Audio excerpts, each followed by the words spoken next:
Hi, everyone. Hi. Welcome back. Appreciate you being here. Thank you.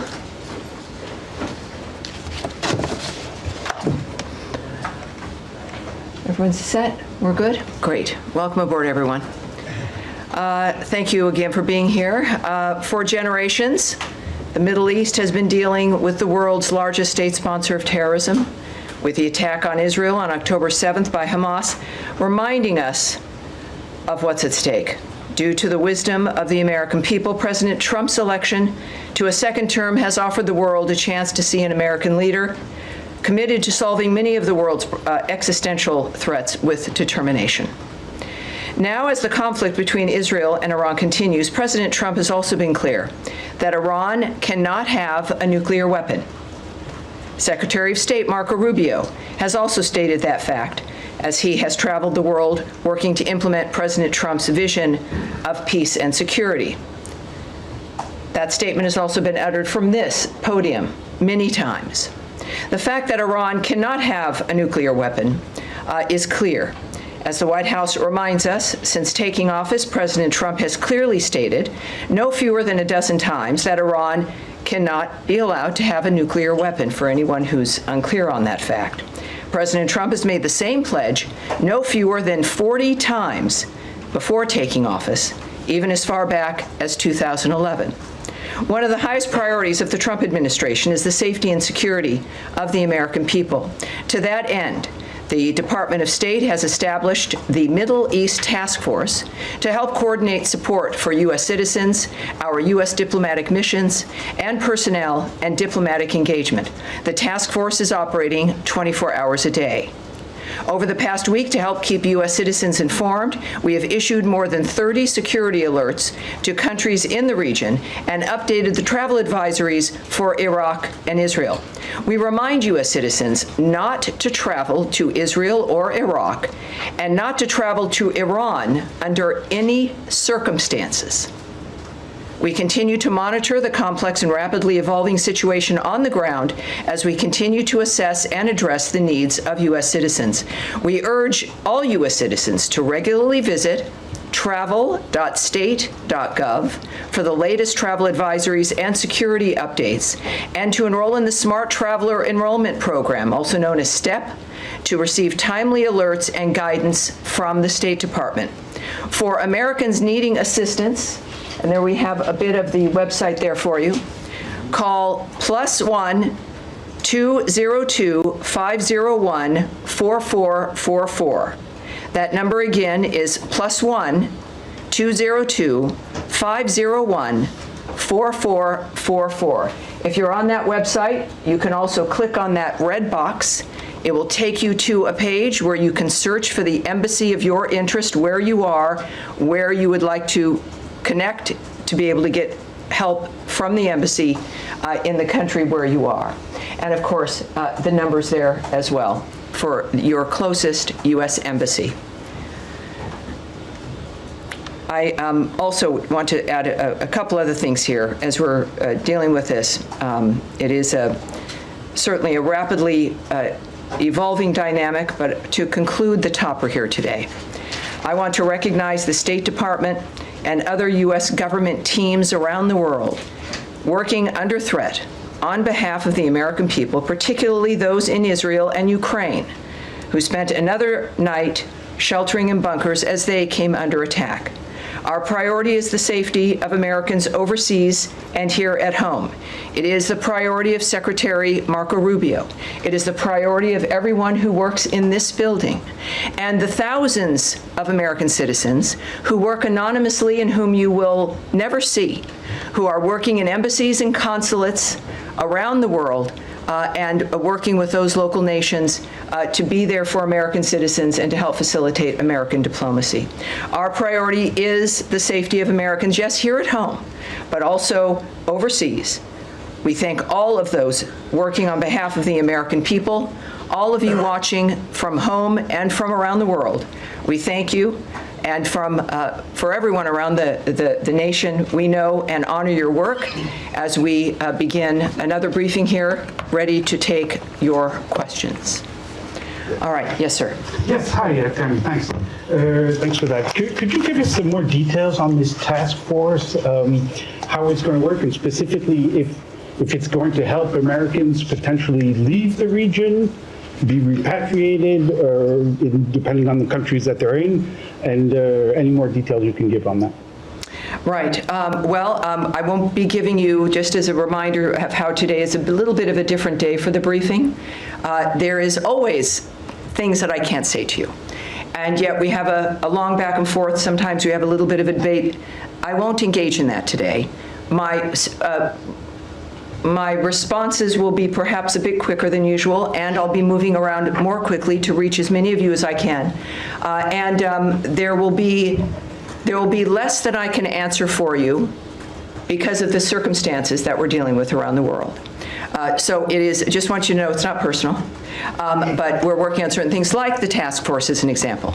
The task force is a group of people who are working, taking the calls of people, of American citizens around the world, making sure that they get connected with what they may need in that region. I won't go into the details of all that the task forces do, of course, but it's about information, making sure people here at the State Department and people that we get the information we need, but also people around the world, American citizens, get directed to the information that they may need as well. So I'll leave it at that, but this is something that the State Department does when there's a situation that requires it, and this is one of those times. Tammy, I'm sorry. Could I just ask Sure, Matt, sure, of course. That phone number that you get, if you call that number, which I can do right now, who do you get? You get an individual who is task force, or? No, you don't get the task force. That phone number is a general phone number. The task force is busy, but it is a separate unit that is established to take the calls to assist American citizens who call to the embassies. Particularly, you're going to be referred to embassies who can help you get what it is you need. So good question. Thank you, sir. All right. Yes, Andrea. Just a quick question. There's some specific consular needs. One in particular that I'm aware of, and there may be more than one, is an American citizen in Iran, where there is no embassy, no consulate. Mm-hmm. Would that be the Swiss protectorate? Would there be other options? Is consular affairs give any advice as to what to do about Americans right now stuck in? I can't speak to any advice or information regarding individuals in Iran at this point. And what about American Israelis or Israeli Americans either wanting to come out or wanting to get back home? LL, I believe, has resumed flights in some small measure for people who, some people have kids in Israel and they were visiting the States. And they're American citizens. Is there anything that they can do? Where should they call this number? Well, obviously, if you know, and we encourage every American when you travel, is to contact your local embassy or consulate, let them know you're there, make sure you know where they are, have those numbers, and that's what I would recommend, no matter where you're traveling, but certainly in the Middle East, is know where those entities are, know where the embassy is. So if you're in Israel, obviously it's Tel Aviv or it's Jerusalem. Are they open? Well, they will answer their phone. So there's contacts that can happen in the midst of all of this. And of course, I think that's the advice for wherever you are. But clearly, if you're in a certain area, it's obvious in this case that there are certain limitations in that region, and that contact the embassy, the one that is nearest to you, and you will, at the very least, make sure they know where you are, but also they will give you some options for the plans that you would like to make. Yes, Humaira. Tammy, I understand your limitations, but I have to ask this. I know you do. It's your job, and I appreciate that. I'm here to take questions, not necessarily always answer them. Yeah, last yes, night ma'am. President Trump said he wants a real end, not a ceasefire. So does the United States support or pursue regime change in Iran? Or are we just talking about dismantling Iran's nuclear enrichment?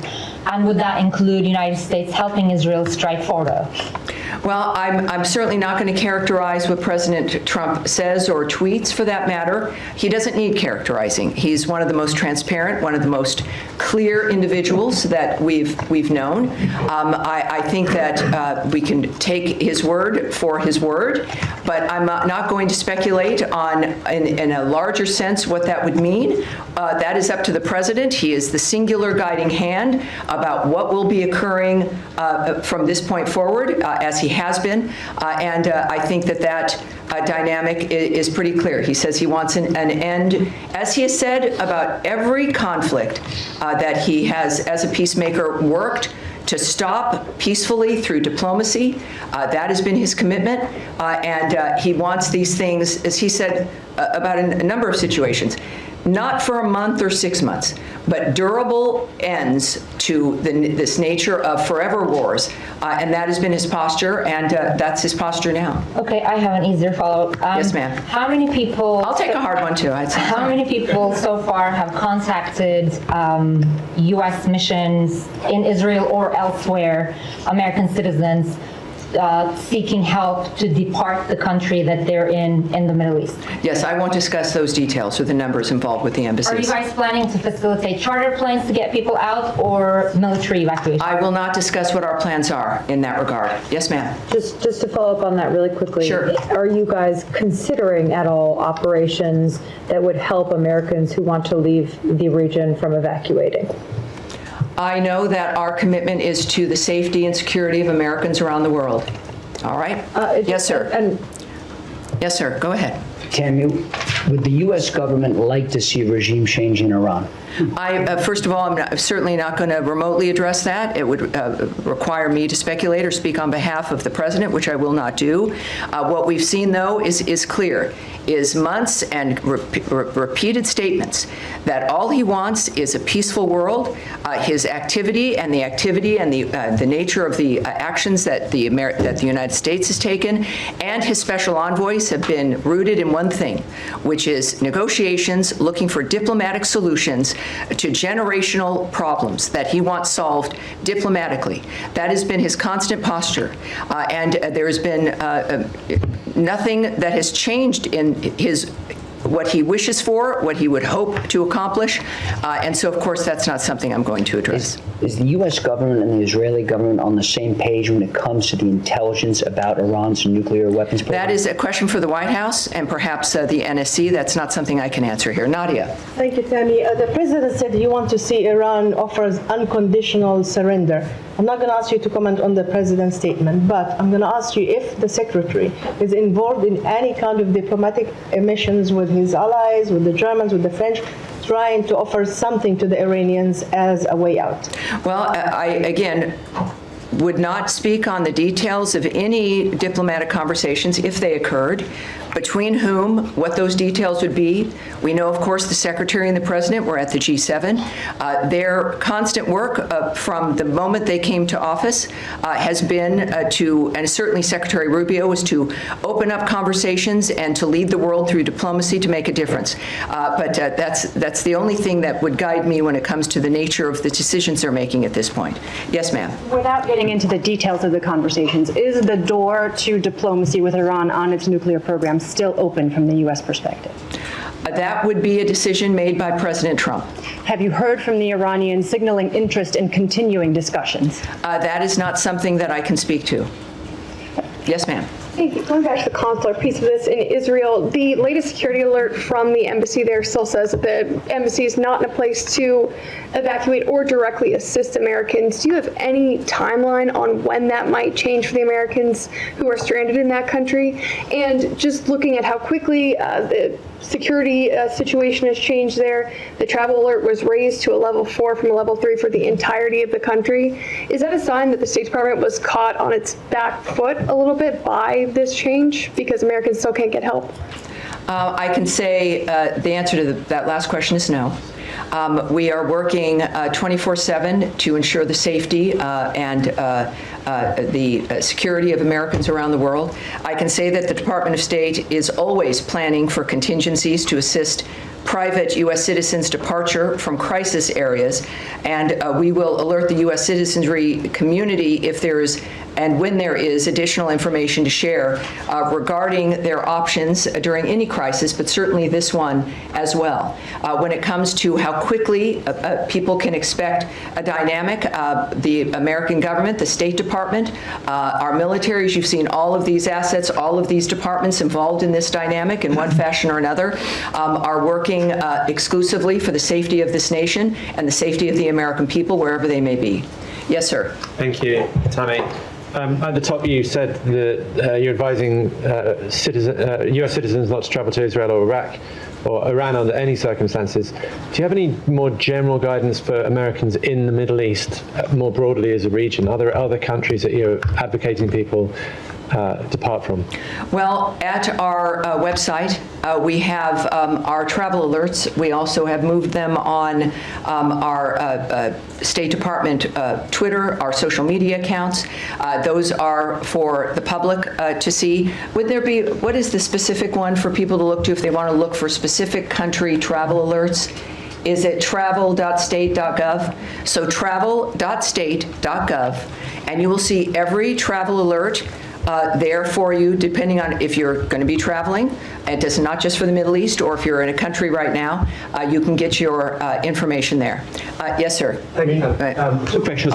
In your topper, you also recognize American diplomats serving in Ukraine and Israel who spent another night in a bunker. Yes. But one of American citizens happened to be killed by the Russians last night in Ukraine. Do you have any comment on will the U.S. government act to protect American citizens in Ukraine? Yes, we are aware of last night's attack on Kyiv, which resulted in numerous casualties, including the tragic death of a U.S. citizen.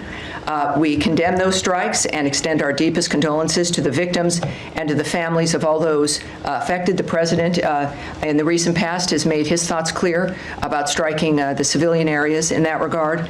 And just to reiterate again, which is at the thread throughout all of the work that we do, is the department has no higher priority than the safety and security of U.S. citizens abroad, and we can confirm the death of a U.S. citizen in Ukraine, and we stand ready to provide all possible consular assistance. And out of respect to the family during this obviously horrible time, we have no further details to offer in that regard. And second topic, in light of Israel-Iran tension, some of our colleagues from VOA, Persian services were called back reportedly. How much do the events of past few days signify the role of VOA and other outlets to counter these narratives from U.S. enemies? Yes, I'm not going to go into the details of what we're doing when it comes to communications into that region or into specific countries. Yes, sir. Thank you, Tammy. Two Iran-related topics. Number one, the administration kind of kept this conflict between Israel and Iran at arm's length over the first few days, and now, since last night and especially into today, we're hearing the president say, we more. We have control over the skies. We know where the supreme leader is. He's kind of taking more ownership of the situation directly. Is that feeling trickling down to this building as well? Is there more of an ownership of the situation in the State Department as well? Well, I again can't characterize the feelings of the President of the United States. We know that he is our lead. We know that he is the guiding hand. We know that he is one of a few who know all the details, and he is clearly has a mission and an agenda that has involved diplomacy and changing the world for the better for people. In the meantime, of course, things change. Our experiences change. He's making comments that are a reflection of what what matters to him, and of course, what matters to the president matters to the State Department and every other department. I think that it is fair to say that his leadership and his re-election to the second term was because people here in the United States were tired of the status quo, and what the world has seen is a peacemaker and someone who can make a difference, and that's what they're looking forward to. Final question. Can I get in one more? One more. There's no special envoy for Iran. Several key locations in the Middle East don't have a confirmed ambassador. We speak often about the day after situation in Gaza. What about the day after situation in Iran? Is the State Department ready for it? Well, the State Department and the Trump administration, while you may not see things immediately, just because it's not maybe in the news or you're not present for things that occur, doesn't mean they're not occurring. I would remind everyone that the State Department, as I've found out, is sort of like the military. It's 24/7. It is not something that is a basic 8 to 5 dynamic. And it's because people are working around the world constantly. It is literally their mission, personally, their work is what they do and are committed to. So while you may see a certain thing in a static framework, it doesn't mean that we have not worked on that or are not working on that or that things will begin to happen. So it's just a reminder that it's not about the day after. We are working before, during, and after. It is the anticipation of people with history and an experience when it comes to the history, not just of a building and of a department of the United States, but the history of people working on diplomatic issues throughout the world. And they work for this department, they are committed to those issues, and that is what makes the State Department so effective, in addition to the leadership that is afforded by Marco Rubio, as guided by Donald Trump. Yes, sir, you've been waiting. Tammy, the NATO summit is in The Hague next week. Yes. President Trump and Secretary Rubio came back early from the G7 summit because of the nature of what's going on in the Middle East. If this situation is still unfolding next week, should we expect some kind of changes to the delegation, changes to travel? Should we be anticipating that if the situation is still ongoing? You know, I can't tell you if anything will change. I know it has not so far, but as we have experienced from day to day or even sometimes hour to hour, things do change. This is a very dynamic event. We've all had our special situations that we're interested in, and we all want diplomacy to work, and we've been cheering on summits and ceasefire discussions, et cetera. But this is something that is moving, as things tend to, very rapidly. So I would say that anything is possible, but at this point in time, that is still certainly on the books. But that's going to be obviously that's a presidential trip. That's going to be up to the White House, and I'm sure will be affected by their decision making based on what they see. Yes, sir. Thanks, Tammy. 2 questions, please. First of all, can you tell me, sir? Alan Fisher from Al Jazeera English. Very good. How do you do? Fine, thank you. The U.S. intelligence assessment on March 26 was that Iran was not working towards a nuclear bomb. What's changed? That the U.S. position seems to be that it was very close. Well, again, I can't speak to intelligence assessments, what may or may not have changed, or to the fact that it is President Trump and his team who are seeing things that matter when it comes to the decision making, and I think that that's what's happened here. Second question is, if the president in his first term was willing to give the Taliban 18 months to come up with a deal, why was there only 60 days given to the Iranians to discuss something which is much more complicated? Again, I'm not going to discuss the details of the decisions made by the president. Andrea? I'm just saying that was Tulsi Gabbard's testimony in open session to the committees. Well, yes, and as I've noted, today is not that day. Next, yes? Yes, sir. Tie in the white shirt.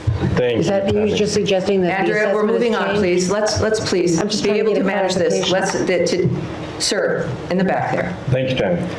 My question is, the other week we were talking about the negotiations between Iran and the U.S., and the president was very optimistic about it. And now drastically everything has changed, and we are talking almost about a full-scale war between Israel and Iran.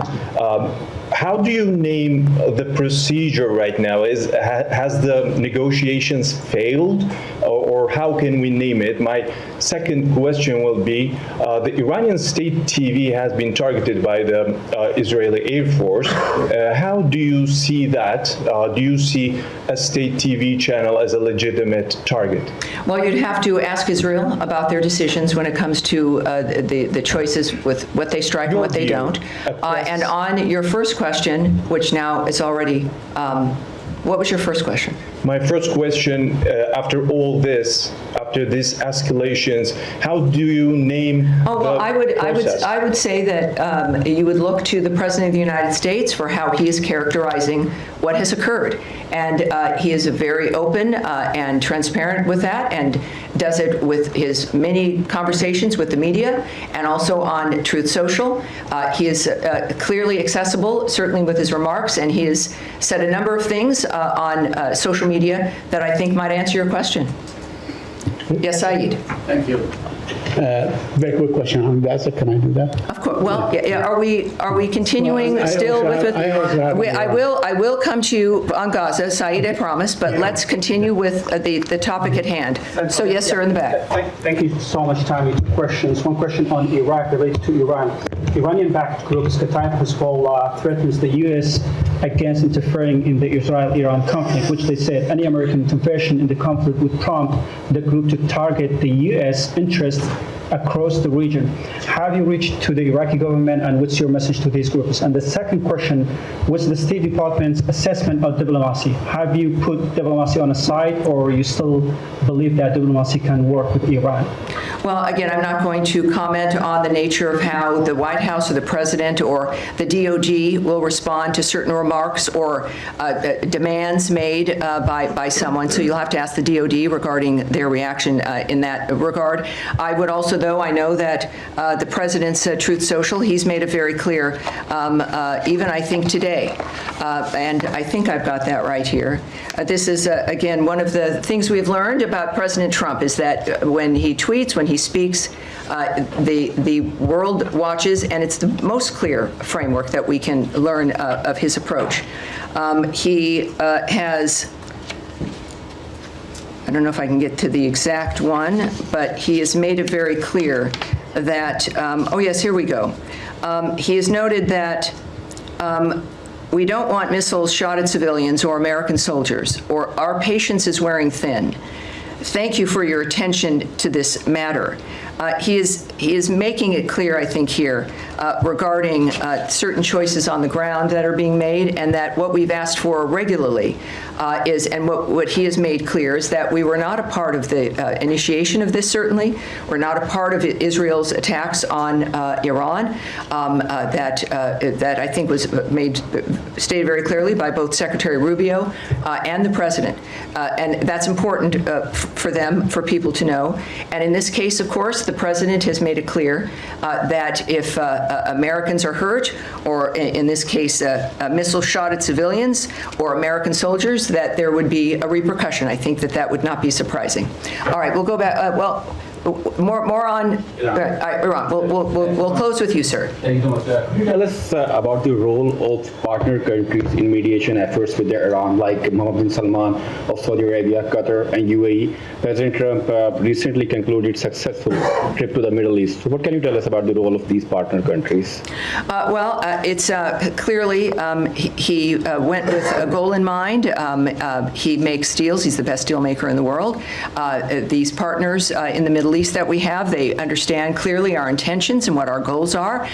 Thankfully, again, to the approach and the style of President Trump. So it's, I think that when it comes to, again, the best person who could explain his feelings and thoughts about what's accomplished on any issue is the President himself. So I'd refer you back to what he writes and what he is posting on, I think, a very regular basis, which is helpful to people like me, and I think to the world at large as well. Despite Israel's concerns, can I one more? Despite Israel concerns, President Trump is still trying to negotiate with Iran for a nuclear deal, showing that his priority is peace in the region. President Trump has once again recently offered to mediate on Kashmir, but the Modi government says that they don't need Trump's help. Does President Trump need Modi permission to bring peace in South Asia by resolving the Kashmir issue? Well, yes, this is every country, as President Trump has stated, is a right to define its own future. He offers his help, and it's up to whoever he's offering it to whether or not they'll accept it. We live in a fascinating, exciting time where we've got a man who can make the difference, and he's generous about making that difference. He could have chosen to have this term be about anything other than peace and making America great again, but he's stuck with that. He's committed to that. It is part of his overall commitment to the country. So I would not speak to the nature of another country's decision-making. That's up to them. But I think all of us are grateful that we have a president who's willing to help and wants to help. Now, you have one more in Iran, and then we'll go to Saeed. Can you confirm a report that the former Iranian President Mahmoud Ahmadinejad has been killed in Tehran? I can't confirm that or report on that or discuss it. All right, thank you. Saeed. Thank you. Very quick question on Yes, Gaza. sir. In the last 48 hours, or the last 3 days, dozens of Palestinians have been killed at the aid centers and so on. With everybody focused on Iran, is this situation still garner some interest or attention from this building or from the United States of America? And are you urging the Israelis to hold off about whatever the amount of firepower they're firing at these aid seekers? Well, we of course are always saddened to hear reports about any mass casualty situation or shootings. I don't know who isn't, no matter what the dynamic. The IDF has said a particular incident is under review, and that is helpful, and we'll see what their review comes up with. In the meantime, I think it is important also when it comes to the nature of the efforts to get aid and food to the Gazans. We now know, can report that the Gaza Humanitarian Foundation now is working at 4 distribution sites and has distributed nearly 26 million meals to date. So it is, again, a conversation about whether or not the State Department cares. Every day there's a demonstration. And when we think about the State Department, it's people. It's people who've committed their lives to a diplomatic life, to a life of foreign service, to a political life, to try to make the difference for the world. So we see that manifesting here. And as we also know with today's events and today's conversations, there's a reason why we need people like President Trump and the American commitment to peace abroad. All right? Yeah. Yes, go ahead. Yeah, it's been reported over the weekend that the president would expand the travel ban to 36 other countries. A lot of them, from what I understand, are in Africa. There's already 19 countries that are affected by the travel ban to a different extent.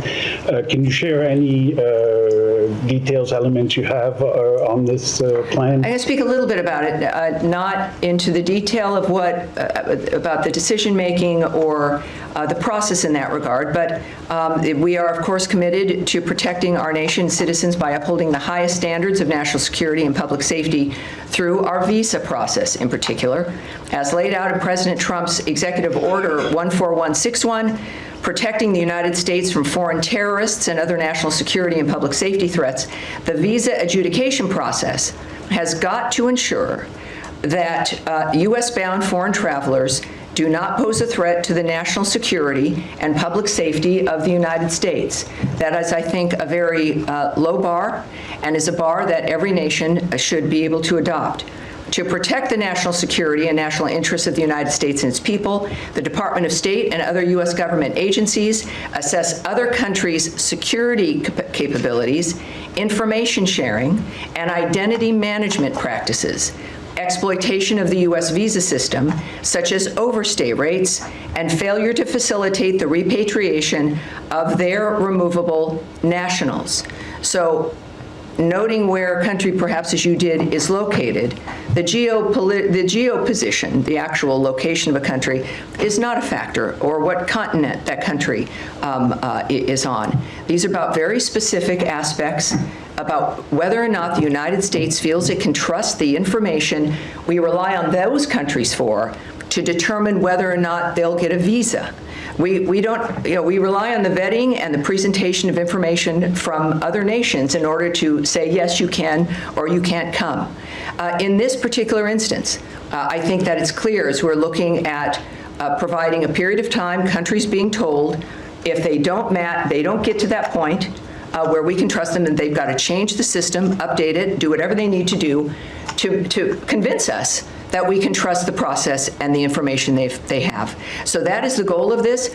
The Secretary will have the discretion to determine whether or not someone is on that list, as we then also continuously vet the nature of what's happening within these conversations. And the goal is so that we can all move forward, so that people can come to the country. And that's our goal. All right. Yes, sir. Yeah, but I don't know why you're so far in the back, Michelle, but I'm sorry. With NPR, yes.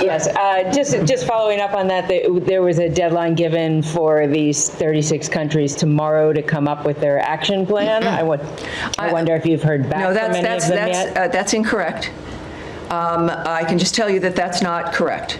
The fact is that they will have a considerable amount of time to rectify whatever the situation is that the State Department has determined is affecting the nature of our trust in how we issue a visa. All right? Yes, and we'll take, yes, sir, with the beard there, yes. Thank you. Has the United States... Can you tell me your name, sir, and your outlet? Mustafa Abdo, Shafaq News. Okay, welcome aboard. Thank you.